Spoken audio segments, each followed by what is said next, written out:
On today's episode of the DuckZone503 Podcast, I'm joined with a very special guest today. We're going to be previewing the Week 2 matchup of Oregon at Texas Tech. We're going to be giving you our 3 keys to the game for both our teams, and then at the very end, giving our final score predictions at the end of the video. I'm your host, Dominiqk Peterson. This is the DuckZone503 Podcast, where we talk all things Oregon football. Let's get into it.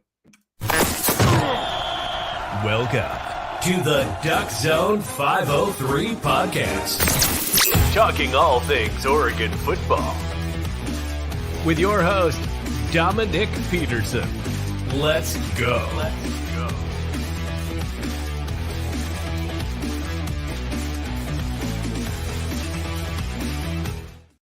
Welcome into today's edition of the DuckZone503 Podcast. The date is Wednesday, September 6, 2023, and I'm happy to be with you people. I'm joined with a very special guest today. I got Jeramey Gillilan, a.k.a. the People's Champ of the Tortillas and Takes podcast. How we feeling, man? What's up, man? Energized, ready to go. I really wanted to just compliment the intro, the production value of this. I cannot explain how special that makes me feel coming on here, ahead of a weekend that maybe one to forget for Texas Tech fans. But I feel like Tony Stark right now. I feel like the kingpin. So I really appreciate that. Glad to be here with you. Talk a little bit of college football as we're getting further into the season. 100%, man. I do appreciate that compliment. I actually just added that intro for this season, so it was great. Fiverr's one hell of an app, guys. If you want a good intro, go ahead and check them out. Anyways, I really do appreciate that. Yeah, we're going to preview this. We're going to give 3 keys to the game. And I have to give an apology to my guy Jeramey here because he's actually on the show for the second time here. A little insight before the pod. We pre-recorded this episode yesterday, and I had the due diligence of not turning on my mic. So we're here again. We're going to do it live. And everybody congratulate and go subscribe to the Tortillas and Takes podcast for that. Appreciate you, Jeramey. All right, so it's finally here, guys. The big offseason matchup we've been looking forward to. We got Oregon, Texas Tech. Oregon comes in at number 13 in the new AP poll. This matchup is absolutely huge for both teams. This game's going to be hotly contested. I know there's a lot of confidence on the Oregon side because of the Texas Tech loss, but we'll get into it. I don't think this is going to be easy for Ducks. Jeramey and I, we're going to have you covered for both teams. We're going to give you a quick preview of the offenses and defenses of the teams, 3 keys of the game, and then finally the final score prediction. But first, guys, make sure you subscribe to the podcast. I'm at 822 subscribers on YouTube. The goal is 1,000. I've been saying it. Let's get to 1,000. And then if you're listening to on Spotify, go ahead and rate the podcast 5 stars if you're listening. Thank you so much for everybody who listens and rates the podcast. Let's get right into it. First question for you today, Jeramey. I got, how the tortilla thing, okay? The Tortillas and Takes podcast. Name your podcast. There's a resemblance with Tortillas and Texas Tech. They go hand in hand together. Duck fans might be a little confused here. You want to fill them in on what that's all about? Yeah, man. College football is full of wacky and fun traditions that sometimes you hear about them, sometimes you never know. But Tortillas and Texas Tech is a kind of longstanding tradition where we throw tortillas out onto the football field, usually just at the first kickoff, but you can find them definitely a few at a time as the game goes on. And where it comes from is kind of up for debate. And the story that I ascribe to that I think the majority of people like to lean in towards is way back in the day, before any recognizable conferences were on the slate. Texas A&M actually came up to Lubbock, Texas to play Texas Tech for one of the first times in their long and strenuous relationship where we still dominate that series, and that's awesome. But Texas Tech really didn't have a field to speak, or really didn't have a team to speak of, and so Texas A&M mollywopped us. Went back to College Station, wrote it up in the newspaper that the only thing in Lubbock, Texas is a tortilla factory, alluding to the fact that there's no football program there because how bad we beat them. And the next time that Texas A&M made their way up to Lubbock a couple years later, Texas Tech actually put the whooping on them. And at the end of the game, whenever the final score was announced and the clock hit 0, all the Texas Tech fans in unison threw tortillas onto the field just to let them know what we're about. We have a tortilla factory and we got a football team now. So it's just something we really like to hold on to. It makes us unique. We love Tex-Mex food out here in West Texas. So any excuse to sneak a tortilla in and get creative and see how far you can chuck it. We're all about it. I love it, man. Yeah, when I first heard about that, and they're like, I was arguing with some Texas Tech fans early on. You guys seen it when early on when we were talking about the matchup in the summertime, the guy was like, yeah, come to Lubbock, you're going to get hit with a tortilla in the face. I was like, what? I was just so confused about that. So it's good to fill me in there. I think that's just what makes college football so great is those little traditions, those little things that just pick up that you don't see in professional football. I mean, what stadium do you go to in the NFL where they're going to throw tortillas at you? That's so great. All right, let's talk about this matchup. Oregon's coming in at number 13, 1-0, handled business against Portland State. 81-7, historic win there. Texas Tech comes in 0-1, pretty disappointing week 1. Shock around the country, lost to Wyoming in double overtime. This game is on the road for the Ducks, which makes it a difficult one. First test of the season. Jones AT&T Stadium will be sold out. 4 p.m. Pacific time kickoff, 6 p.m. Central. Oregon won their last game 81-7. All right, so Texas Tech fans, if you guys are in here listening at all, it was a historic win. Oregon put up 700 yards of offense, held Portland State to 200 total yards of offense. Was a little slow, defensively for the Ducks in the first quarter, allowing a couple big runs here and there. But after that, it was a total shutdown. And I get it. It's Portland State. They don't even really belong in the same football field as Oregon. They came in and got their check. But to win 81-7, I mean, that's the first time an FBS team has hit the 80-point mark since 2015. That 74-point winning margin was the largest winning margin for Oregon football since the year 1916, where they beat Willamette by 97 points. So that's very impressive. They handled their business. They're supposed to do what they're going to do. The only downside to that for me is we didn't really get to see, a test for Oregon, where they did exactly what they're supposed to do. That's great, but we didn't really get a test. They were not tested at all. We didn't get to see, how good this team really is. So now this is a week we're going to come in and, really, get a test in Texas Tech. Okay, so, Jeramey, the whole entire country, we were shocked when we seen the final. It was, 35-33 in double overtime at Wyoming. Texas Tech was favored to win. What happened, in your opinion, in that game for a Texas Tech loss? And this is something that we're kind of have been dissecting over the past week. You do a postmortem when stuff like this happens. I think for Texas Tech, the hardest thing for us in this offseason is that we had a lot of hype. I think that, this discussion about Texas Tech being a dark horse for the Big 12, which in my opinion really hasn't changed. And we could talk about that in a bit. But I think that with the expectations and kind of the eyes of the country on Texas Tech for that first game in Wyoming, we may have looked over Wyoming's ability, may have looked over things like altitude, like elevation matters, guys. And there was a couple of things that we just didn't execute well as a team. Now you get out to a 17-0 start in the first three drives, 2 touchdowns, and then a 54-yard field goal bomb. I mean, everybody in that Wyoming stadium felt like, okay, this is it. It's over. Because if you're knocking 54-yarders, like, it's no big deal. There's not much you can do to stop a team like that, except allow them to stop themselves. And so something that really happened is that we became really unimaginative on offense. Our offensive coordinator, Zach Kitley, kind of talked about in the post game. He could have done a little bit more to be aggressive, to kind of get creative with his play calling. I do think that he was hiding a lot of that playbook from Oregon, but there needs to come a point where, you got to get the win. And if getting the win means digging into the playbook, you got to dig into the playbook. So we got into a back foot, couple penalties that were very uncharacteristic for us, and Wyoming just took advantage. I think their quarterback Peasley is a tremendous quarterback, very Max Duggan-esque last year for TCU. There was like 3 different times I thought this guy was concussed and he was surely going to go off, but stayed in and continued to be an effective and efficient quarterback. And something he said, I think really kind of captures the game for me especially, is that he said that what he wanted to do, what the game plan was to take Texas Tech to the deep end of the pool and just see how long they could last. And so I hate how much I love that quote, because it's a rendition of Texas Tech's, like, let's give them 60 minutes of us, except a little bit more malicious. So Wyoming ended up winning that game in double overtime, just outgritted Texas Tech, and we didn't know what to do about it. We took it, we definitely took it on the chin and hoping to bounce back and not let it really define our season. But hey, it ain't easy going into Laramie, Wyoming. I'll tell you that much. Yeah, man. That Wyoming team has a lot of speed. They definitely surprised me. You guys are on the road in high elevation. That was a tough game. And then you're looking forward to that Oregon game at home, sold out. I could see that. I could see that from this Texas Tech game, looking ahead a little bit, going to a place that's not familiar. And, you know, that Wyoming team was surprisingly really good. Now you come in at home, sold out.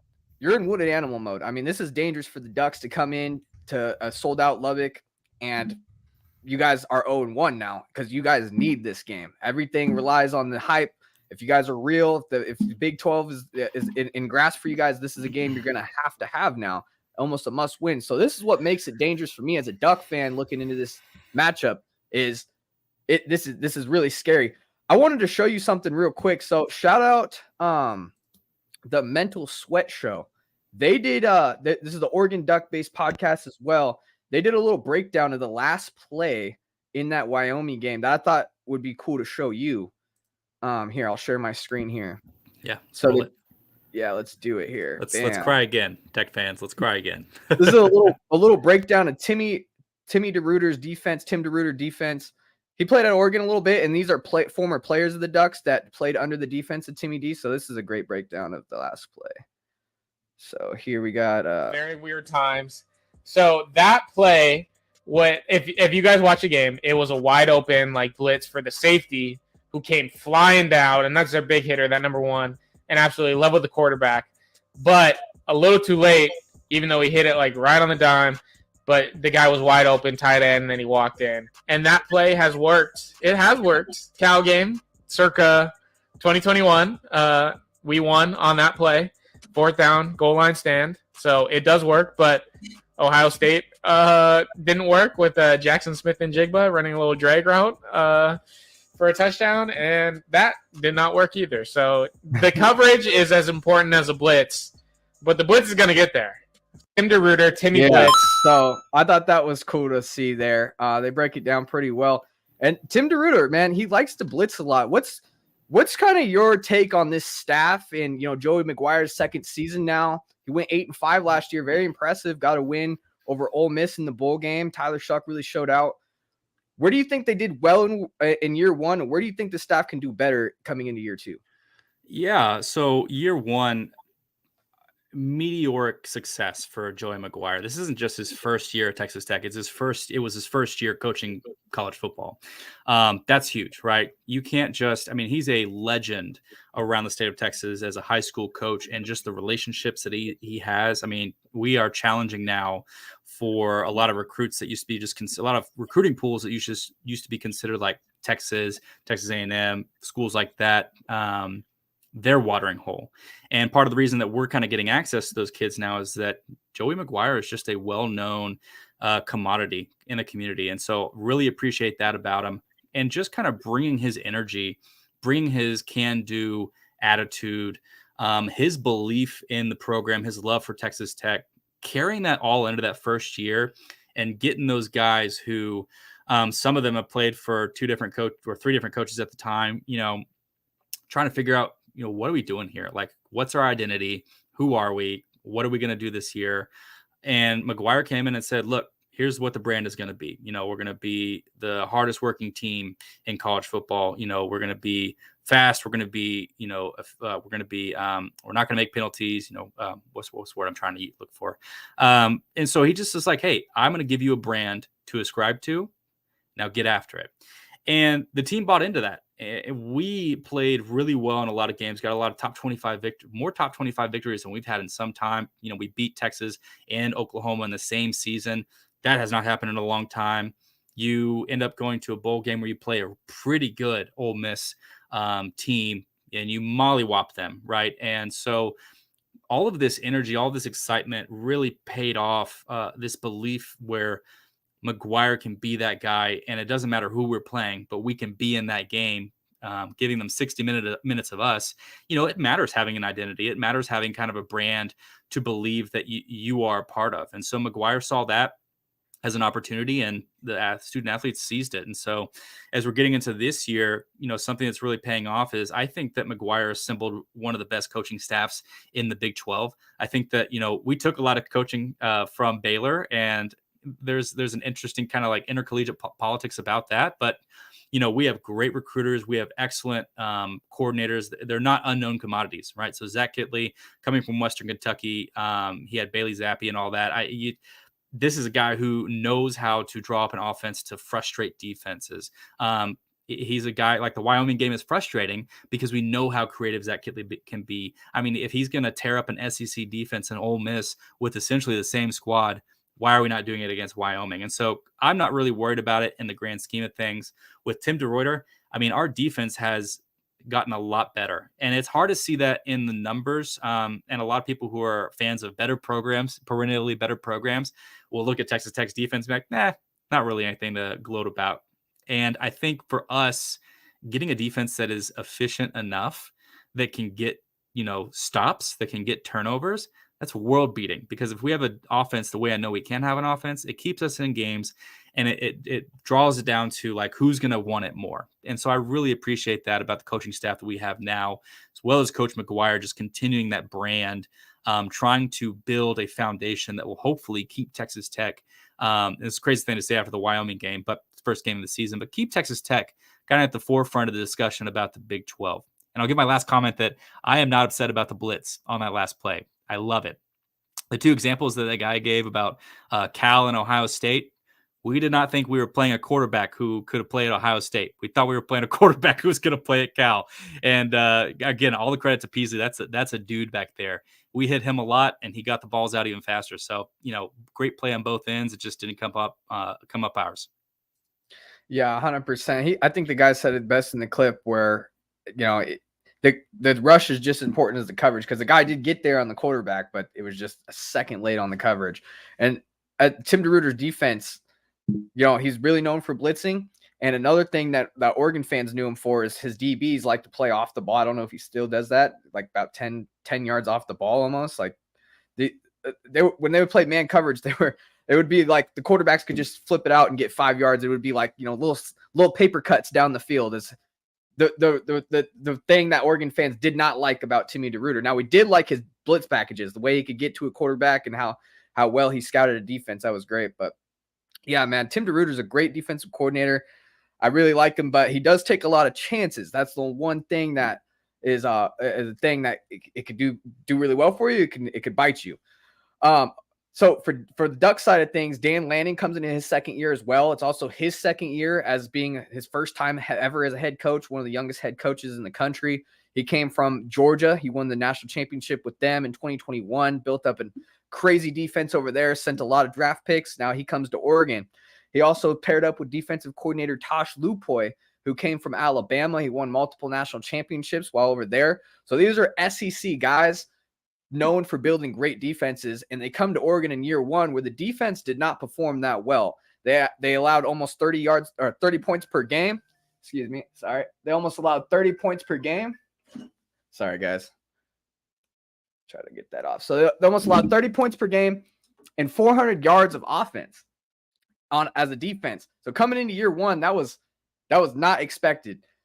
We added a lot through the transfer portal. We added guys like Jordan Birch, Kyrie Jackson. Jordan Birch is a former 5-star from South Carolina. Kyrie Jackson's a corner from Alabama. Trayshawn Holden's a wide receiver who came from Alabama as well. Tysheem Johnson's a safety from Ole Miss. So Dan Lanning and Tosh Lupoy is getting to work through the transfer portal to shore up this defense and bring guys from the SEC who had some, prominent roles on their former teams and bringing them to Oregon. So that's a big hope for the defense here.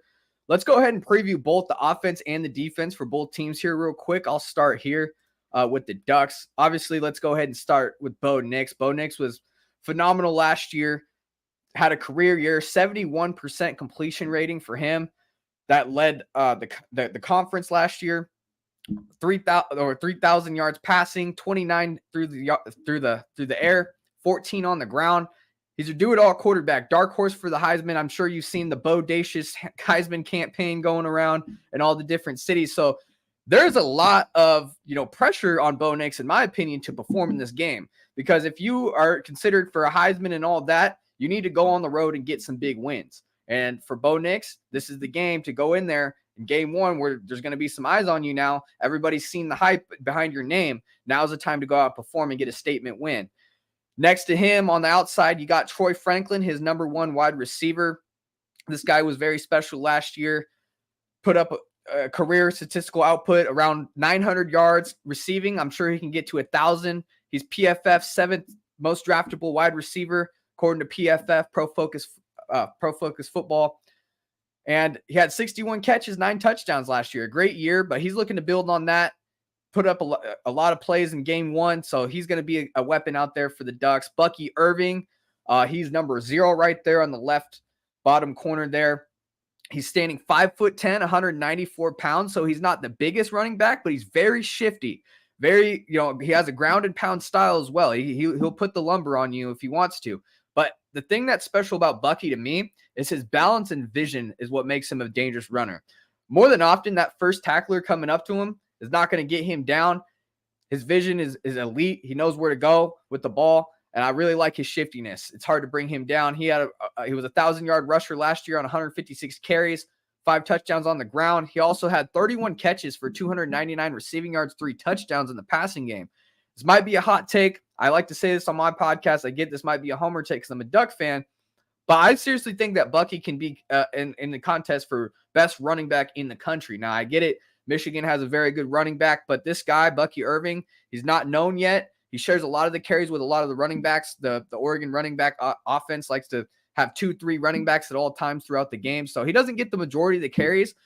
But when he does, man, he does a lot. And he gets out there at the wide receiver position. He can go there in the slot and make some passes. He had a big catch on 4th down in that Washington State comeback on the road last season to keep a drive going for us to win that game. And his blocking is key. If you throw on the film, he can throw blocks. This guy, Bucky Irving, is elite. I really like Bucky Irving. Troy Franklin's a good one. Now, for the offense, a big question coming in was the offensive line. They replaced 4 out of 5 starters for an O-line that gave up just 5 sacks last year. A big reason why Bo Nix was probably really efficient and consistent. But they're replacing 4 out of 5. The thing is, though, is there's not going to be a big drop-off, in my opinion, on this O-line.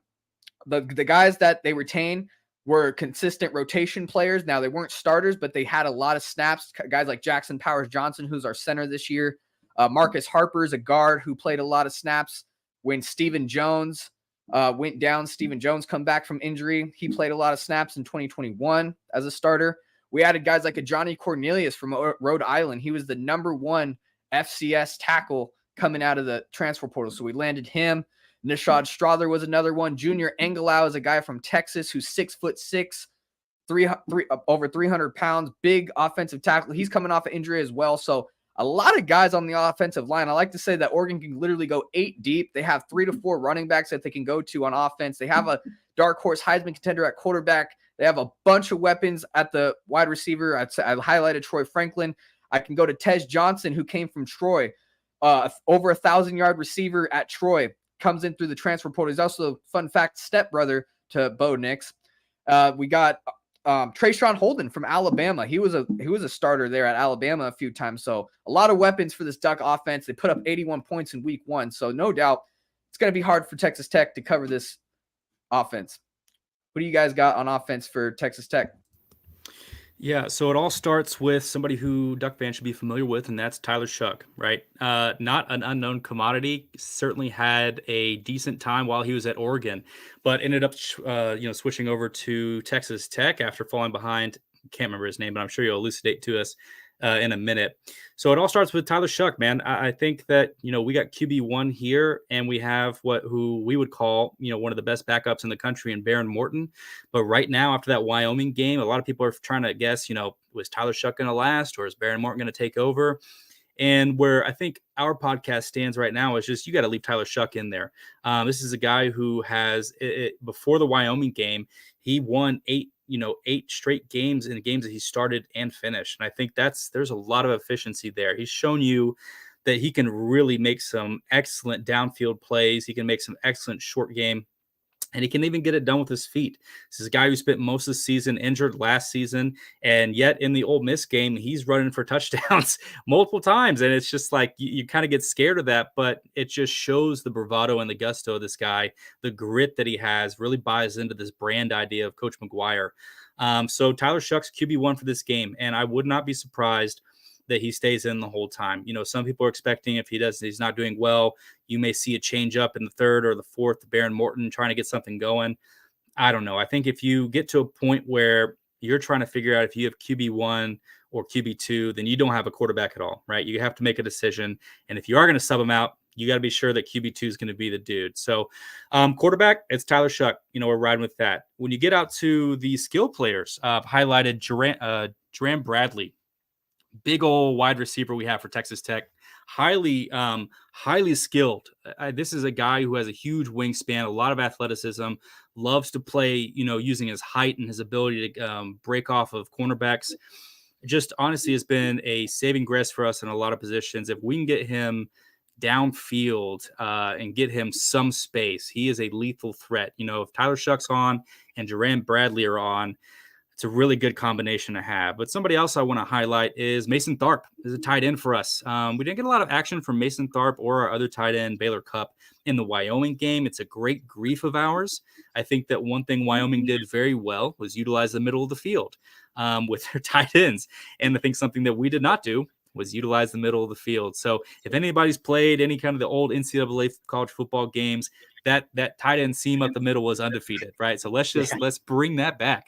So Jeramey Bradley, Mason Tharp, but we've got a bunch of dudes just down the roster. If you're thinking about people that you're going to see catching the ball, I think something Texas Tech has done well for so many years is just include everybody. And that's not to say that we don't have absolute dudes at skill positions, but I think the way that these spread offenses and the various, the variations that we've had under different coaches, the thing that's been consistent is we want to make sure we're passing the ball around to whoever is open. So you'll see names like Jeramey Bradley. Loic Fungi is another big guy that we like to get the ball out to whenever he's feeling consistent. Miles Price is going to be a name you're going to hear a lot because he does a lot of skill. He has a lot of skill and a small amount of package, and he usually plays out of the slot, but you can see him do jet sweeps. You'll see him do all kinds of stuff. He's a really good gadget kind of player. We have Jordan Brown made his name kind of got his name in there for the Wyoming game. A guy we had transfer over from Austin P that everybody is really high on is Dre McCray. We also have Xavier White. We have Jaden York. There's just a bunch of people out wide who are going to get it done. So when you're thinking about running backs, though, Texas Tech has not really been known for its running because we're usually overshadowed by the air raid, right? We are that air raid team, despite we haven't really been a true air raid in some time. But if you're looking at the running backs, you're going to see Taj Brooks is going to be the name that you'll hear most of the night, and maybe Cameron Valdez. But Taj Brooks is somebody who backed up now NFL running back to be, hopefully, for the Seattle Seahawks, Sir Roderick Thompson. Taj Brooks is a really excellent running back. He's a true north to south running back. He doesn't like to juke too terribly much, but he likes to find open space, and he likes to eliminate any kind of field that he's got. He's pretty quick when he gets a chance to kind of turn it on.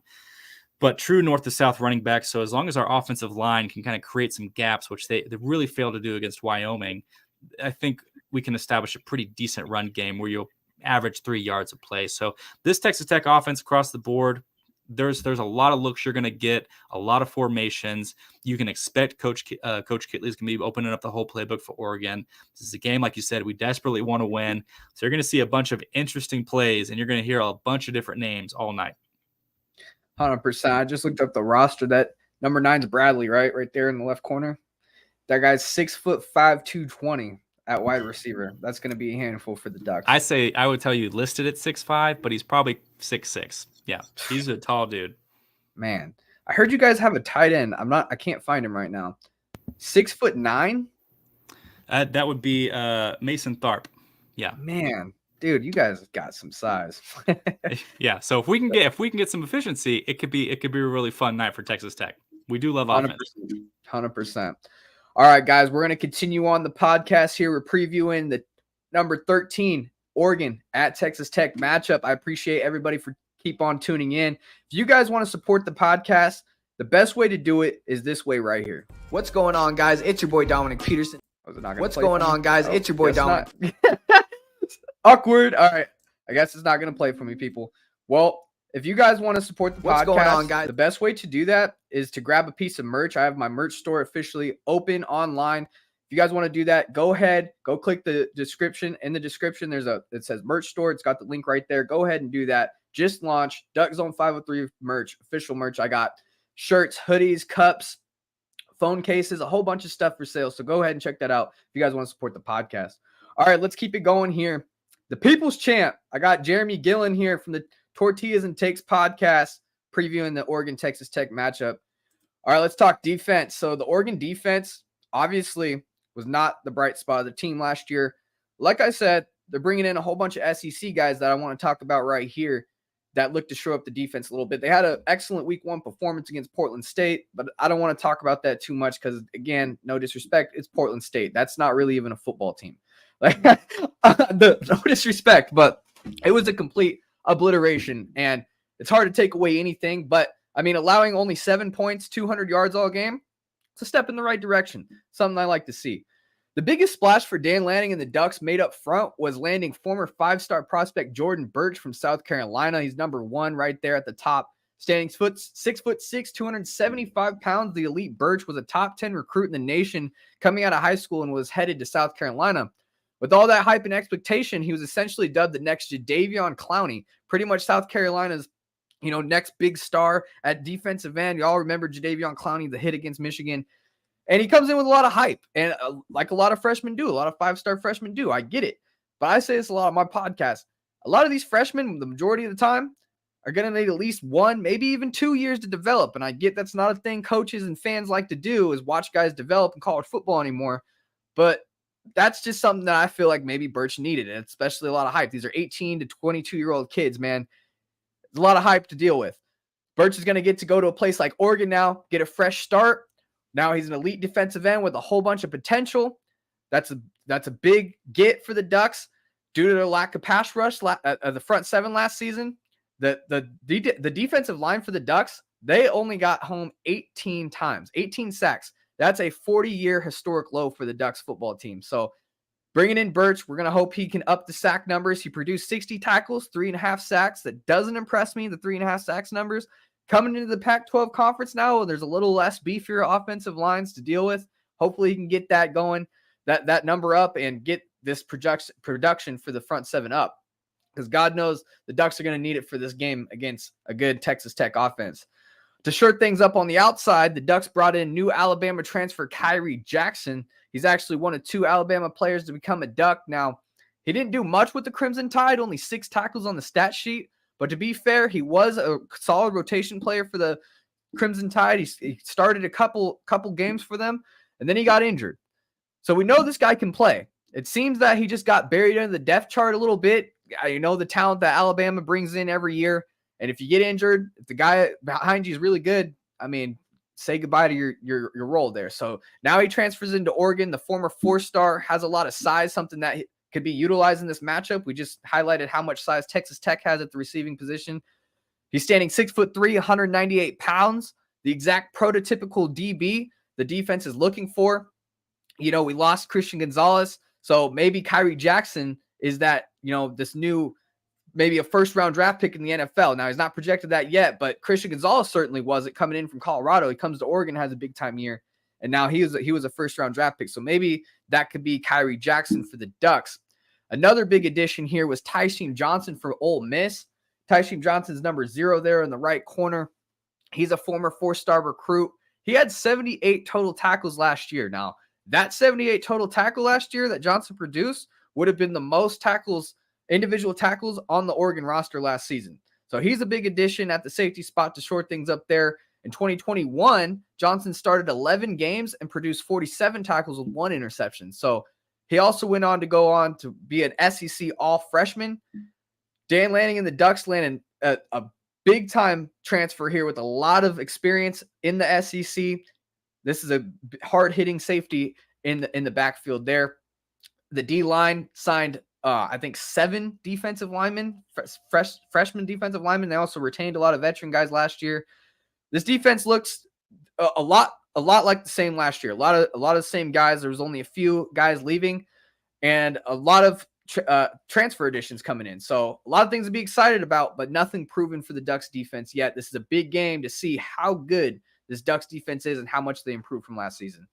All right, Jeramey, who are some players that this Texas Tech defense got that the Ducks should watch out for? Man, and this is really exciting this year that Texas Tech, for what feels like an eternity, is actually returning quite a bit of defensive production. And that's going to start up front with these two big guys right here, Tony Bradford and Jalen Hutchins, or as we love to affectionately call them on the Tortillas and Takes podcast, it is the law firm of it's the law firm of Hutchins and Bradford, just because they sound so professional, And that's what these guys are. They're professionals. They're two massive defensive tackles who have really kind of changed the identity of our defensive line. They've kind of removed this joke about Texas Tech that there's no rush defense. These two guys took it personally, and for the past couple of years, they've made it their priority to stuff the run, and it's been extremely effective. Again, not something that necessarily you can look at metrics. Now, you can if you get really deep into it and see that the success they've been having. But as a Texas Tech fan, not having to worry about the 80-yard up the gut handoff, that's a huge win. So we're very thankful for the work that Bradford and Hutchins have put into this defensive line. These are two big boys who both have the frame and the IQ and the mindset to get to the NFL. I do not doubt after this season, playing out as they have been playing, if not maybe even playing a little bit better as athletes progress and get more skilled, you're going to see him on Sunday. You're going to at least see one on Sunday because these guys, they got it. Outside of that, this defense was really well known last season for one player and one player only. His name was Tyree Wilson. He was a monster. He didn't even play the last 3 games of the season, and he still got drafted in the first round. This guy was a God's gift from one of the worst places in the world, Texas A&M, when we took him out of the portal. But losing him, losing that production, losing that fear value, you think that you're going to take a big step back. But something that we did in the offseason was grab Steve Linton, who is an excellent defensive end, who had a lot of success at Syracuse for the past couple of years and is just ready to kind of take on that role, both in frame and IQ and aggressiveness. He's been kind of a one-for-one in some ways for Tyree Wilson. And we also have a bunch of other people that are kind of getting their opportunities lately too. Right. So Josiah Pierre is somebody that Duck fans need to be looking out for because he had 14 tackles in that Wyoming game. Absolute monster. He's ready to kind of take that step forward. We did lose Bryce Ramirez in the not Bryce Ramirez, excuse me. We did lose. Now I'm going to blank on his name. We had somebody, Jacob Rodriguez, injured in the last game against Wyoming. He's another linebacker who plays kind of further out wide in a special position that's seen in our defense. So we're going to probably see Josiah Pierre move to that outside position, but still very deadly, very dangerous. And defensive backs. Texas Tech likes to get, again, made fun of because of their defensive backs. Again, it's something that we've taken very personally. So you're going to see guys like Dadrian Taylor Demerson, DTD, we call him the Rabbit. He loves to just be active. This is Tim DeRuyter's golden boy when it comes to defensive back blitz packages, right? You're going to see him come off the edge way out from nowhere and get in the backfield, try to shake up Bo Nix, at least get him on the run. And so we love to see DTD be active on the game, but we're also going to have guys like Rashad Williams who are going to hang out kind of over the top, very stable, very foundational kind of defensive back. It reminds us a lot of Zach McPherson, who was a very foundational kind of defensive back who's now playing for the Philadelphia Eagles. And so we have a couple of dudes kind of spread about this defensive squad. I wouldn't say we have any world beaters. Tyree Wilson was kind of a class of his own, but something that this team has is chemistry. We've all these guys been playing together for a while now. We're playing under the same defensive coordinator for 2 years in a row, which that's another big thing for Texas Tech is having consistency. I'm really excited to see how this defense kind of steps up against an Oregon offense that is one of the most dangerous in the country with a quarterback who is he has got to be a favorite to win the Heisman at this point. 81 points. I don't care who you're playing. That's a lot. The production and even the stat sheet doesn't really illustrate how well Oregon was playing, but because there's so many, you got to play everybody. So I'm excited for this defense to kind of get a second look at a really good team because in regulation, you hold Wyoming. We held Wyoming to pretty much 17 points.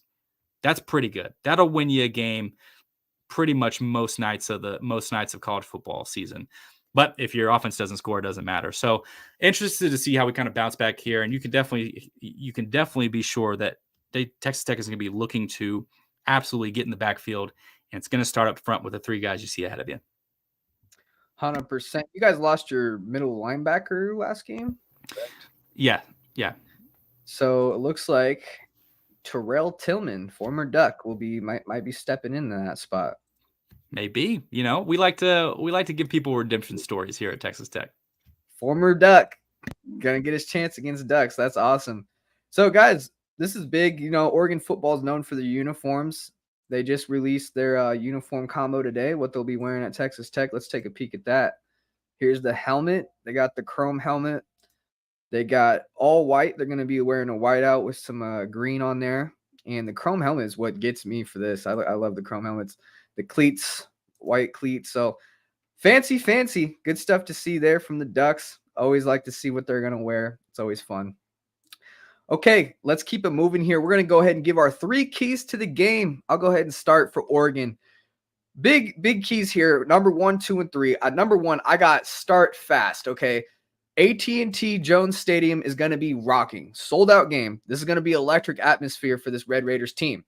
If the Ducks can start fast and early, we can end any hopes of an upset and choke out any signs of confidence from this Texas Tech team.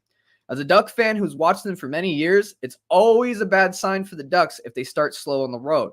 A fast start is definitely going to be key for this game. At number 2, I got keep the offensive line and defensive line fresh. The Ducks added 10 freshman offensive linemen and defensive linemen in this last class. They also added multiple transfers on both sides of the ball. By doing this, I believe the Ducks made their depth at these positions even deeper than they've been in a while. So in this game, where it could go either way, depth's going to be a huge key for either team's success in this game. Keeping guys fresh will allow for those 2, 3, 4 yard carries in the first half that I believe Oregon will get to become maybe even 7, 8, 9 yard carries in that second half. Oregon could go 8 deep on their O-line, maybe even 3, 4, 5 in their running backs. I believe that's going to be a huge role in this matchup. Texas Tech, they just went into double overtime against Wyoming. They played a lot of their starters. Oregon got to sit out a lot of their starters. They're going to be more fresh coming in. Now they're on the road, but with all these fresh guys rotating throughout the game, I think that's going to be a big key for Oregon. Number 3, I got contain Tyler Shuck, okay? Duck fans all remember his short stint here at Oregon in 2020. He led the Pac-12 conference in passing efficiency in his first year as a starter. But then Mario Cristobal, a guy that I'm not a big fan of, went with Anthony Brown in 2021 and pushed Shuck out of the program. He lands at Texas Tech and been pretty successful there. 1,300 yards, 7 touchdowns before the injury last season. He's obviously no slouch. Threw for 436 yards and 2 touchdowns against Oklahoma. That was a career high. 242 yards and a touchdown against Ole Miss in the bowl game. I mean, both big wins and big performance against quality opponents. So this is a big prove-it game for the Ducks defense here. They've been, they were talked about how bad they were all offseason. Now here's their chance to go prove it and stop a good offense. All right, Jeramey, what do you got? What's your 3 keys of the game? Man, number 1, new offensive strategy. And this is kind of tongue in cheek, but I think that something we really failed at in the Wyoming game was recognizing kind of the holes in the ship early on. You get out to a 17-0 lead and you feel like maybe you can cruise. You feel like maybe, what you're doing, no matter what you do, is going to work. Well, Wyoming adjusted and it really started to fall apart in front of our faces. Coach Kittley's ability to draw up creative plays is seemingly unmatched in college football.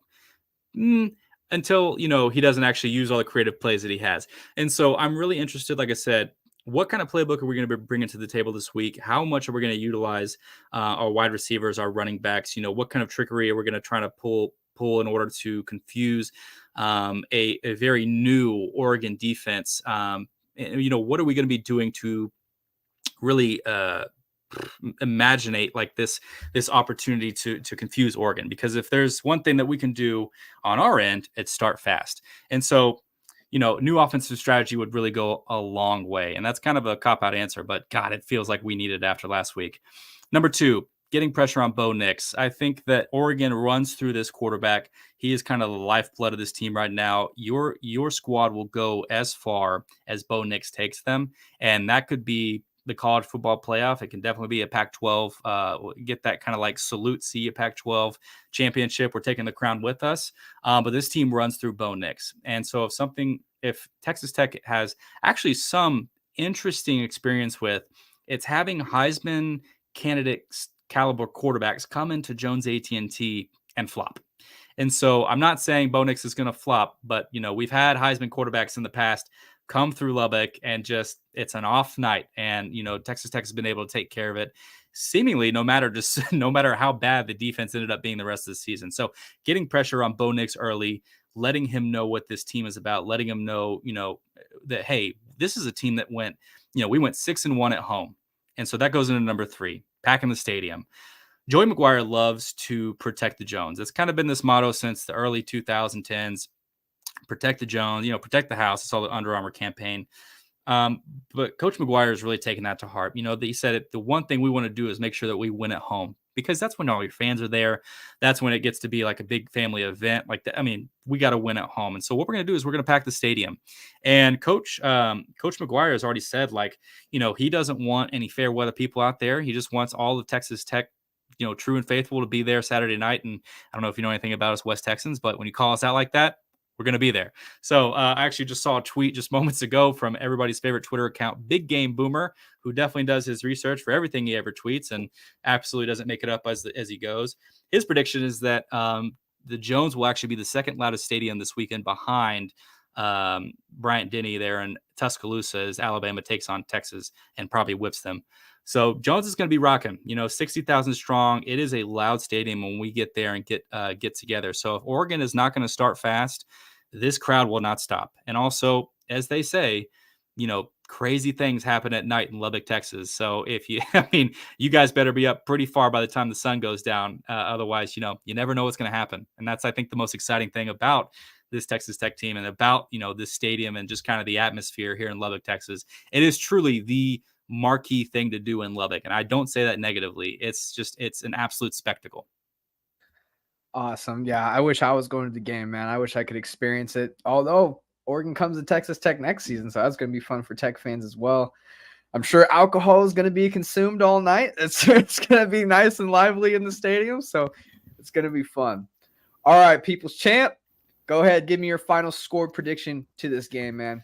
Yeah. So I love this matchup for so many reasons. And this is one I've had booked since schedule first came out, right? This was one of those that, as Texas Tech is coming off this euphoric, this really exciting season that we had last year, beating rivals that we haven't beaten in a while, dominating teams that we needed to dominate, and getting a huge bowl game win. Texas Tech was, and in my opinion still is, primed to challenge for the Big 12 title this year, primed to make a statement in the Big 12 as we go into kind of this conference realignment mode where conferences are just going to look same. Some are going to leave. Some are going to be gone. Some are looking different. Texas Tech has an opportunity this season to really take a step forward, solidify on things they established last year. But for this game, with the team that Oregon is, with the talent that Oregon is saturated with, the depth that we've talked about on this podcast, it makes me very wary with the energy Oregon is bringing into this. I mean, we would absolutely have to be a trap game for Oregon to not be ready for this game. And we are not the trap game, right? We are the game that Oregon's been watching. They've been watching it since after the first quarter against Portland State. They've been like, all right, let's change gears and still put up points on points on points. So even though I love my Red Raiders, I do think we have a chance to challenge for the Big 12 title this year and continue to build into a successful program. For me, this game is just coming at the wrong time, and we don't have an established offensive identity yet. We don't have an established, I just don't know what we're going to do. And there's too many question marks right now after that Wyoming game. I think that, Oregon comes in. I think it's a close game at half. I think maybe a one possession or a tie game at half is not to be unheard of. You got a lot of energy at home. The crowd's going to be into it. In the second half, depth plays into it. Creativity is going to play into it. And talent is certainly going to play into it. And I think Oregon holds the edge on all of those for this game. So give me Oregon winning, and I give me them breaking away in the second half. An Oregon win, 45-28, is my final and disgusting prediction for this very exciting matchup this weekend. 100%, man. That's everything you said makes sense, and I'm glad that it's coming out and we're giving our takes, because this game has been much anticipated for a long time. A lot of eyeballs are going to be on this game. It's going to be awesome. So I'm going to give my final score prediction, what I think is going to happen. Historically speaking, one big glaring sign that the Ducks, are going to struggle in a road game is slow starts. That's why I have it as one of my keys of the game. If the Ducks start slow offensively in this game, it might, like you even said, it might be a really long night for them. So personally, I think that Jones AT&T Stadium is going to be absolutely rocking for this game. It's the first, matchup that's going to be sold out in their schedule. So I expect the atmosphere to be absolutely electric. Tyler Shuck is a damn good quarterback with quality experience as a starter. He has some damn good wide receivers, some big wide receivers to throw to at that. Mix in the fact that this is a great home field advantage. I have a good feeling that the Red Raiders will give the Ducks a run for their money and might even lead this game at halftime. But I do believe that the experience of Bo Nix brings to the table, playing in all those SEC road environments already in his career, will make him more than ready to execute at a top level for this game. Like I said earlier, the Ducks can go 8 deep on the O-line. They have a plethora of running backs. They have infinite amount of receivers that are very talented. I think what you'll see throughout this game is a close game. You'll see maybe, Texas Tech stop the Ducks in the first half a couple times, but coming into that second half where we're rotating another running back in, another offensive lineman, while your guys you're still stuck on that starter. The second guy's not as talented. The Ducks finished with the nation's 9th best recruiting class in 2023. The Red Raiders finished with the nation's 36th class. Impressive for Texas Tech, but top 10 for the Ducks. I do believe the Ducks are more talented and deeper across the roster than this Red Raiders team. I do think this game will be hotly contested throughout 3 quarters, but in that 4th quarter, I think that the depth that the Oregon has and the consistent running game, and I think that, I'm a big, what do you want to call it? I'm controversial about your guys' defensive coordinator, Tim DeRuyter. I know I like him on certain things, but against this elite offense, I don't like his blitzing a lot. That scares me. If I'm a Texas Tech fan, the way he blitzes against Bo Nix. Now, 4 out of 5 new offensive linemen, that could really mess up the Ducks, what they want to do. But in the end, I don't think that the blitz packages are going to – I think this offensive line can handle it well. I do think they have enough wide receivers to kind of paper cut you guys down the field a little bit. That's what, Tim DeRuyter his defenses were known for at Oregon. That's what Oregon fans were frustrated at, is how teams could just, 5 yards down the field and get down the field. I do kind of see the Ducks doing that. I see the run game kind of picking up in the second half to pull away. I got Oregon 48-24, pretty similar score as you did. Hey, man, makes sense to me. And every Oregon victory, I just can see Auburn fans punching the air. They're so pissed. They're so pissed that Bo Nix ended up being the guy that they wanted him to be. Yeah. Still, great matchup. I think that even with this score, I'm dreading, but I'm excited about this game because it's like a marquee matchup for the non-con. Excited for this, and hopefully we can continue to make a Texas Tech Oregon schedule down the road. Maybe another head-to-head 2030 or 20. They love to schedule stuff decades down the road. Let's just pin us in for 2045. Just go ahead and make it happen. Yeah, well, this whole conference realignment stuff, they're talking about, that all the schedules that are planned, that might all change tremendously because of this whole conference realignment thing. But yeah, Texas Tech coming to Oregon next season. That's what's on the schedule. So that's going to be fun. This is going to be a fun matchup. So just to go over it real quick, you got 45-28. I got 48-24. Pretty similar scores. We kind of got the same idea of what might happen. We think it might be close by halftime. We think it's going to be hotly contested. We think the home field advantage is definitely going to play a part in this game. But me and you both think, man, that the depth and the talent that Oregon has across the board will just outlast Texas Tech in the end. And you add on that Texas Tech is kind of question mark offensively on their identity and what they really want to do. I think you're catching Oregon at the wrong time, 100%. Helmet game this season has been fire. Yes, Logan Newman, thanks for that comment. Appreciate you. All right, the People's Champ, James Gillilan. Let him know where to find the Tortillas and Takes podcast, where we can find you. Yeah, man. So find us anywhere you listen to podcasts. We love to publish to Spotify and Apple Podcasts. But if you're a weirdo who goes down the rabbit hole of Google and all those thousands others, we'll probably be there. Find us on Twitter. We're a decent follow. We are Tortillas in the letter N Takes. Tortillas and Takes. We'll be covering the game. We love to cover all Texas Tech news and just kind of football news as it pertains. We're not going to blast you on. We're not going to blast your Twitter feed, but we do try to provide some quality content, at least some good back and forths. We're known for that. So always the most realistic takes of any Texas Tech podcast. Tortillas and Takes. Love it, man. Yeah, guys, go check them out. All things Texas Tech. I'm All Things Oregon. If any Texas Tech fans are listening to this, DuckZone503 Podcast, if you guys want to get anything All Things Oregon. I appreciate everybody tuning in once again. I'm your host, Dominiqk Peterson. This is the DuckZone503 Podcast, where we talk all things Oregon football. If you haven't already, guys, hit that like and subscribe button down below. I'm trying to get to 1,000 subscribers on YouTube. If you're listening on Spotify, rate the podcast 5 stars. Appreciate everybody for tuning in. I'll see you guys for the recap and analysis episode on Monday. As always, guys, go Ducks, go Red Raiders. I'll wish you guys luck as well. See you, Jerry.